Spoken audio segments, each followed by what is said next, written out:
আসসালামু আলাইকুম, welcome to kitchen craft. আজ আমি তৈরি করব দারুণ মজার পুষ্টিগুণ সমৃদ্ধ সুস্বাদু ফুলকপির কোরমা। শীতের এই মৌসুমে খুব সহজেই শীতকালীন এই সবজি দিয়ে তৈরি করে নিতে পারেন রেস্টুরেন্ট স্টাইল কোরমা। ঘরে থাকা অল্প উপকরণ আর অল্প সময়ে মেহমান আপ্যায়ন বা যে কোনো অনুষ্ঠানে তৈরি করে নিতে পারেন দারুণ মজার সুস্বাদু কোরমা। এখন ঝটপট তৈরি করে নিচ্ছি দারুণ মজার কোরমা। আর আমার রেসিপি ভালো লাগলে অবশ্যই লাইক, কমেন্ট এবং সাবস্ক্রাইব করে পাশে থাকবেন। সুস্বাদু কোরমা তৈরির জন্য প্রথমে ফুলকপি কেটে নিচ্ছি। ফুলকপির টুকরোগুলো একটু মাঝারি সাইজ কেটে নেব, ছোট বা বড় করলে দেখতে কিন্তু ভালো লাগবে না।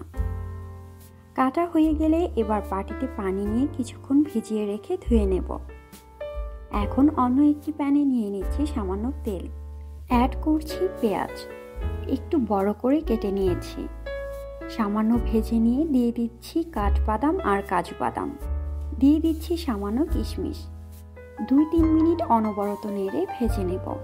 খেয়াল রাখবেন পেঁয়াজের কালারটা যেন চেঞ্জ না হয়। 2-3 মিনিট পর দিয়ে দিচ্ছি কাঁচামরিচ, অ্যাড করছি সামান্য পানি। এখন ঢাকনা দিয়ে ঢেকে সিদ্ধ হয়ে আসা পর্যন্ত অপেক্ষা করব 3-4 মিনিট। সিদ্ধ হয়ে এসেছে, এখন জারে নিয়ে ব্লেন্ড করে নিচ্ছি। এবার প্যানে 3 টেবিল চামচ তেল নিয়ে তাতে দিয়ে দিচ্ছি ফুলকপি। 40 সেকেন্ডের মতো রেখে একটু কালার চেঞ্জ হয়ে আসলে উল্টিয়ে অপর পাশ একইভাবে ভেজে উঠিয়ে পাশে রেখে দিচ্ছি। একই প্যানে দিয়ে দিচ্ছি সামান্য দারচিনি, লং, সামান্য আদা বাটা আর সামান্য রসুন বাটা। 1 মিনিট ভেজে অ্যাড করছি তৈরি করে রাখা পেঁয়াজের পেস্ট, দিয়ে দিচ্ছি মরিচ গুঁড়ো 1/2 টেবিল চামচ, অ্যাড করছি জিরা গুঁড়ো, সামান্য ধনিয়া গুঁড়ো, দিয়ে দিচ্ছি লবণ পরিমাণ মতো। একটু মিশিয়ে নিয়ে দিয়ে দিচ্ছি টক দই 3 টেবিল চামচ। 2 মিনিট অনবরত নেড়ে কষিয়ে নেব। 2 মিনিট পর অ্যাড করছি লিকুইড দুধ 1/4 কাপ পরিমাণ। চাইলে এই ক্ষেত্রে পানি অ্যাড করতে পারেন, তবে দুধ দিলে স্বাদটা আরও বেড়ে যায়। এখন ঢাকনা দিয়ে ঢেকে 2 মিনিট জাল করে নেব। জাল করে নেবার পর দিয়ে দিচ্ছি ভেজে রাখা ফুলকপি। ফুলকপি দেওয়া হলে ঢেকে 7-8 মিনিট জাল করে নেব।